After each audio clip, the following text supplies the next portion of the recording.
ताकत लगाते रहे लेकिन धनुष हिला नहीं।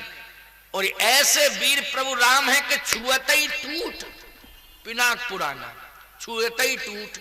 बोलो छूते ही टूट गया कि नहीं? काछत लाभ जून धन तोड़े, छुअते ही टूट पिनाक पुराना, छूते ही टूट गया। ताकत का प्रयोग नहीं करना पड़ा, बल का प्रयोग नहीं करना पड़ा। एक बात बताएं, तुलसीदास जी महाराज बोले ये तो धनुष छूते ही टूटा है, ये तो धनुष ही है। धनुष जिस पृथ्वी पर रखा है और पृथ्वी के ऊपर पूरा ब्रह्मांड, पूरी सृष्टि, बोलो पूरा ब्रह्मांड किसके ऊपर टिका है? जल्दी बोलो।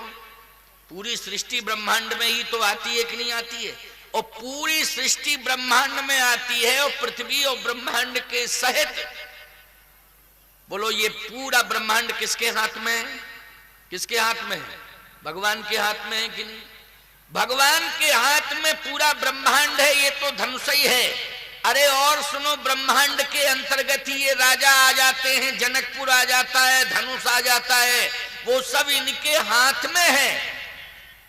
विशेषता इस बात की है प्यारे कि इनके हाथ में केवल ब्रह्मांड ही नहीं, हाथ की ताकत है, लेकिन इनकी आंख की ताकत ये कि भ्रकुटि विलास सृष्टि लय होई, ये इनकी आंख की ताकत है।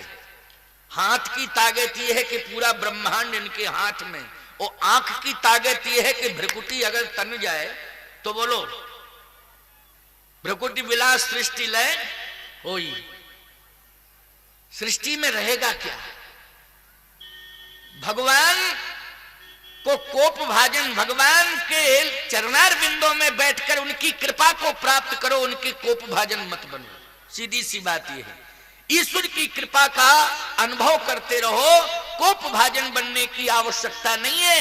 एक बात और बढ़िया बता दें आपको, धनुष तो टूट गया था, लेकिन ये जितने राजा यहां बैठे थे लगभग थे 10,000 से ज्यादा। आपको 10,000 का प्रमाण है, ज्यादा का क्या प्रमाण है? ज्यादा का प्रमाण इसलिए है कि जिनके कछु विचार मन माही, चाप समीप महीप न जाए।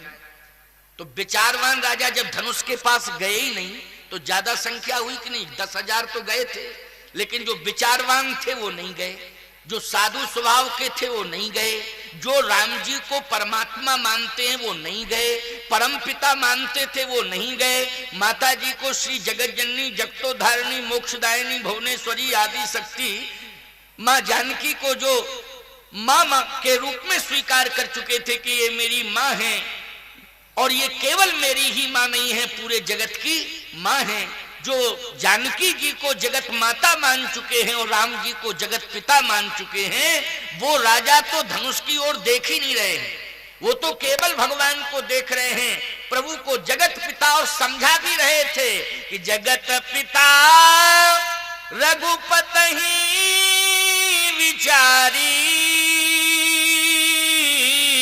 भर लोचन छबीले हो निहारी।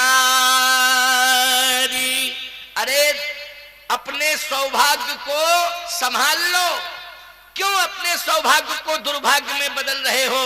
अरे जिंदगी में जो भी तुम्हारा दुर्भाग्य होगा, अगर तुम जगत पिता प्रभु राम का दर्शन कर लो, जगत माता जानकी का दर्शन कर लो, तो जिंदगी भर का दुर्भाग्य सौभाग्य में बदल जाएगा और तुम्हारा जीवन धन्य धन्य कृत कृत हो जाएगा। इसलिए अभागियों, क्यों अपना जीवन नष्ट कर रहे हो? क्यों अपने आप को दुर्भाग्य की उस धारा में प्रवाहित कर रहे हो? इसलिए सावधान, देखो देखो जगत पिता का दर्शन हो रहा है, साक्षात प्रभु बैठे हुए हैं, देखो देखो, दर्शन करो दर्शन करो, जगत पिता का दर्शन हो रहा है। तो समझने की आवश्यकता है, समझने की जरूरत है प्यारे। बहुत बड़ी बात मैं आपको बता रहा हूं, महत्वपूर्ण बात बता रहा हूं। इस प्रसंग में क्रोध और बोध, समझ रहे हो कि नहीं? क्रोध और बोध, जीवन में हमें मुक्ति और भक्ति चाहिए, तो फिर हमारे क्रोध में बोध का समावेश होना चाहिए। और यदि हमारा क्रोध बोध युक्त नहीं है तो याद रखना वो विनाशकारी हो जाएगा। जगत पिता, ये जगत पिता बैठे हैं, जगत माता देखो, इनका दर्शन हो रहा है। लेकिन अभिमान के कारण उनकी आंखों पर मोतियाबिंद आ गया था। जो 10,000 राजा थे, किसके कारण? अभिमान के कारण क्या आंखों पर मोतियाबिंद आ गया था। अच्छा, मोतियाबिंद जिसकी आंखों पे आ जाता है उससे सामने वाला दिखाई देता है ठीक से, धुंधलापन दिखाई देता है। जिसको भी देखेगा उसमें वो धुंधला ही धुंधला दिखेगा। सूर्य को देखेगा तो उसमें भी धुंधलापन दिखाई देगा उसे, मतलब जिसे भी देखेगा उस पर ग्रहण ही लगा हुआ दिखाई देता उसे, सीधी सी बात, क्योंकि उसकी आंखों पर मोतियाबिंद आ जाता है। तो अहंकार का मोतियाबिंद इन 10,000 राजाओं की आंखों पर आ गया, इसलिए वो राम जी को नहीं पहचान पा रहे हैं, न वो श्री जानकी जी को पहचान पा रहे हैं। खैर, धनुष टूट गया। टूटने के बाद तो पहचान लेना चाहिए था कि देखो 15 साल की आयु है, लीला क्षेत्र में उस ब्रह्म की 15 वर्ष की आयु हो गई है। मिथिला में 15 साल की उम्र थी, लीला की बात कर रहा हूं। वैसे तो वज्रादपि कठोराणी मृदून कुसुमादपि, पुष्प से भी ज्यादा कोमल होता है ब्रह्म और वज्र से भी ज्यादा कठोर होता है ब्रह्म, ये ब्रह्म की पहचान है। वज्रादपि कठोराणी मृदून कुसुमादपि, कुसुम पुष्प से भी ज्यादा कोमल और वज्र से ज्यादा कठोर। अच्छा बोलो भैया, धनुष तोड़ा तो काहू न लखा देख सब ठाड़े, इतनी ताकत है, और छुएते ही टूट पिनाक पुराना, बोलो कितनी ताकत है। वज्र से कठोर धनुष था, ये जो धनुष था ना ये वज्र से ज्यादा कठोर था, लेकिन वज्र से भी कठोर धनुष छुएते ही छुआ हो टूट गया अपने आप। तो वज्रादपि कठोराणी, लेकिन वही पुष्पवाटिका में प्रभु राम ने फूल लिए, और जैसे ही फूलों को लिया तो भाल तिलक श्रम बिंदु सुहाए। बोलो भाई, भाल तिलक श्रम बिंदु, फूल तोड़े और पसीना आ गया। तो फूल ही तोड़ने में पसीना। मृदून कुसुमादपि, यानी पुष्प से भी ज्यादा कोमल, और छुअते ही टूट पिनाक पुराना, वज्र से भी ज्यादा कठोर। ये ब्रह्म राम की पहचान है। 15 साल की उम्र, छोटी छोटी भुजाएं। जैसे ही धनुष टूटा तो ये बड़े बड़े बाहुबली जितने थे उन सब ने तलवारें निकाल ली। तलवारें निकाल ली। किसी ने कहा ये तलवारें क्यों निकाल रहे हो? कहा इसलिए कि हम युद्ध करेंगे, जिसने धनुष तोड़ा है उससे भी युद्ध करेंगे, और जो बेटी का बाप है उससे भी युद्ध करेंगे। क्यों? बोले बेटी का बाप अपनी कन्या को, अपनी बेटी को उसके हाथ में सौंपेगा जिसने धनुष तोड़ा है, इसलिए हम दोनों से युद्ध करेंगे। बेटी के बाप से भी युद्ध करेंगे, अर्थात जनक जी से युद्ध करेंगे, और जिन्होंने धनुष तोड़ा है मतलब प्रभु राम ने धनुष तोड़ा है, इसलिए राम से भी युद्ध करेंगे।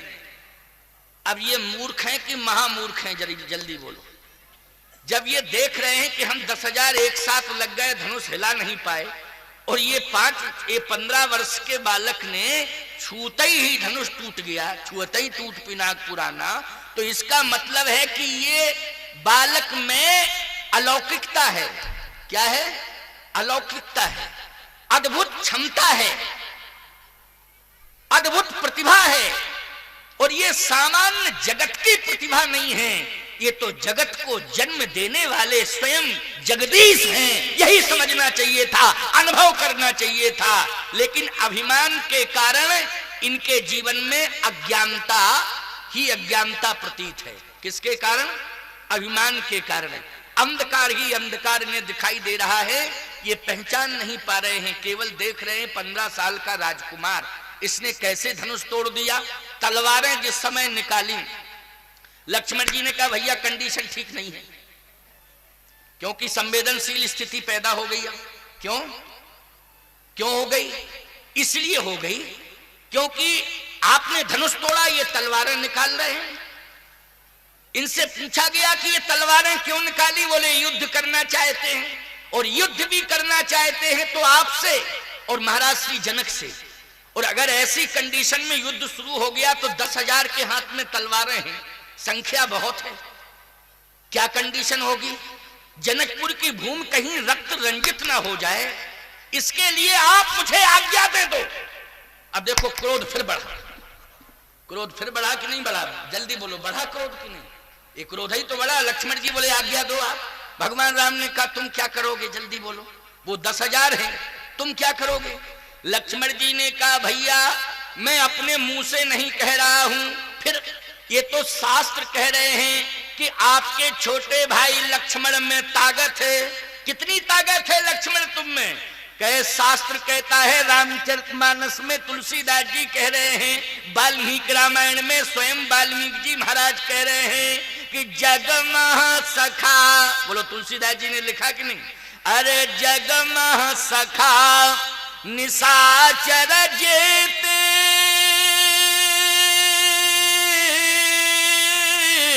और लक्ष्मण हनयन मिसमह तेते। जितने भी निशाचर हैं उन सभी निशाचरों को समाप्त करने की क्षमता आपके छोटे भाई में है। ये सब राक्षस हैं, निशाचर ही तो हैं जो आज धनुष तोड़ने आए थे। अरे बेटा मां को प्रणाम करता है, बेटा मां का आशीर्वाद लेता है, लेकिन कोई नालायक बेटा मां से विवाह करता है, जल्दी बोलो। अरे बेटा मां के पास जाता है तो आशीर्वाद लेने जाता है, बोलो। लेकिन ये मां के पास आए हैं, लेकिन धनुष तोड़ के मां को विवाह करके ले जाना चाहते हैं। इनसे बड़ी मूर्खता संसार में होगी कुछ? कहे बात तो तुम ठीक कह रहे हो लक्ष्मण, लेकिन समझ नहीं रहे। कहे समझ नहीं रहे तो आप बता दो, हम अभी सबको लाइन पर लगाए देते। भैया यदि आपकी आज्ञा मिल गई तो ये 10,000 ज्यादा टाइम नहीं, अपने हमको असली रूप में आने दो। हम शेष बने जाते हैं, 1000 फन से जैसे ही फुसकारेंगे तेरे साहब। अच्छा एक बात बताओ, जहरीला सांप अगर फुसकार अच्छी मार दे तो बेहोशी आ जाती है कि नहीं आ जाती? आ जाती है कि नहीं आ जाती? तुरंत। और असली सांप जिसमें जहर होता है ना प्यारे, अगर थोड़ा सा ही वो प्रयोग कर दे, टच कर दे जरा सा, तो बोलो पूरे 1 सेकंड नहीं लगता है, पूरी नसों में जहर आ जाता है कि नहीं आ जाता है? जहर 1 सेकंड नहीं लगता है। जो असली सांप होता है अगर जरा सा टच कर दे तो थोड़ा सा ही टच करने पर पूरी नसों में जहर फैल जाता है, व्यक्ति मरने के लिए मजबूर हो जाता है कि नहीं? लक्ष्मण जी ने कहा आपको कुछ कहने की जरूरत नहीं है, आप तो आज्ञा दो, मैं कहो इनका काम तमाम कर दूं। भगवान राम ने कहा लक्ष्मण एक बात बताओ, धनुष टूट गया है तो टूटने के बाद कंफर्म है कि नहीं कि हम यहां बर बन गए, दूल्हा बन गए? दूल्हा यहां की कंफर्म है कि नहीं? लक्ष्मण जी बोले वो तो कंफर्म ही हो गया कि आप दूल्हा हैं, लेकिन लक्ष्मण केवल मैं ही दूल्हा नहीं हूं, तुम भी दूल्हा ही हो, और भरत और शत्रुघ्न ये दोनों भी दूल्हे ही हैं, ये चारों दूल्हा। लेकिन ससुराल में विवाह के समय ससुराल में अगर नशेड़ी पसेड़ी लोग, क्यों भाई, ये अराबी शराबी नशेड़ी वसेड़ी अगर उपद्रव करने लगे तो दूल्हा लाठियां भांजता है उनके ऊपर? ये बताओ, दूल्हा भांजता है लाठियां? कहे दूल्हा तो नहीं भांजता है। तो जनक जी को कुछ कहना चाहिए, कहा नहीं, उस समय उस कंडीशन में बेटी का बाप हाथी जोड़ता है। बोलो जिसकी बेटी की शादी होती है अगर बारात में शराबी अराबी भी आ जाएं तो बोलो ईमानदारी से वो लाठियां चलाता कि हाथ जोड़ता है?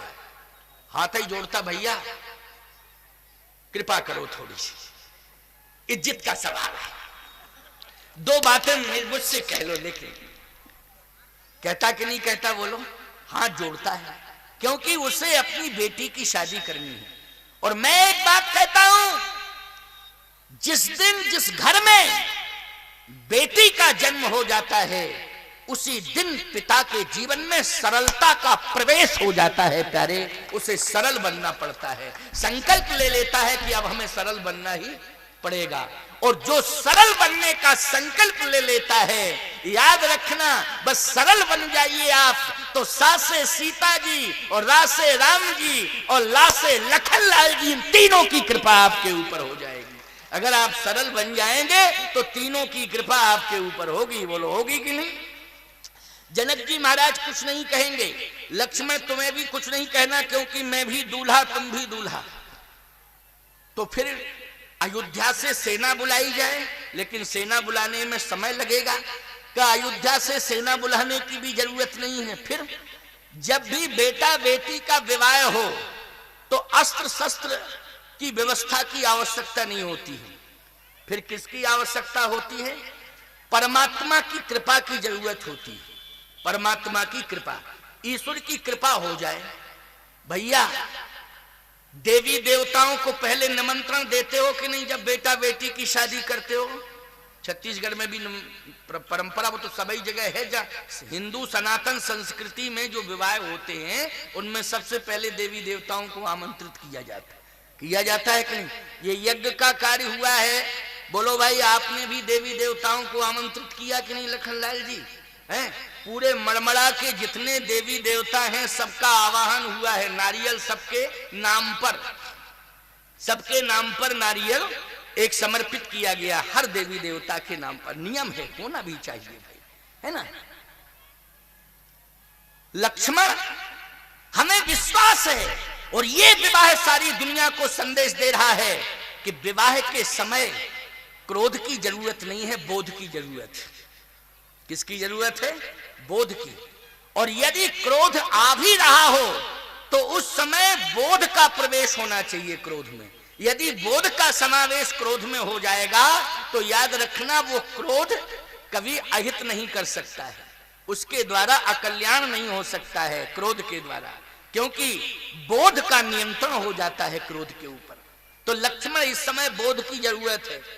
लक्ष्मण जी बोले भैया ये तो बताओ आप बोध क्या करेगा? इस समय तलवारें निकल गई, अब बोध क्या करेगा? कहे भगवान पर विश्वास करो। किस पर? भगवान पर। लक्ष्मण जी बोले भगवान ही दूल्हा बन गया है तो अब भगवान बोल नहीं रहा कुछ और ना बोलने दे रहा कुछ। जो बोलने वाला था उसे भी दूल्हा बना दिया। क्यों भाई? जो बोलने वाला था आपके साथ उसे भी आपने दूल्हा बना दिया। तो ना तो आप बोल सकते ना मैं बोल सकता हूं। आप भगवान हैं, सब कुछ करने वाले आप ही हैं, लेकिन अब आप ही चुपचाप हैं। वो कहते हैं कि नहीं नहीं चुपचाप रहो, इस समय बोलने की जरूरत नहीं है।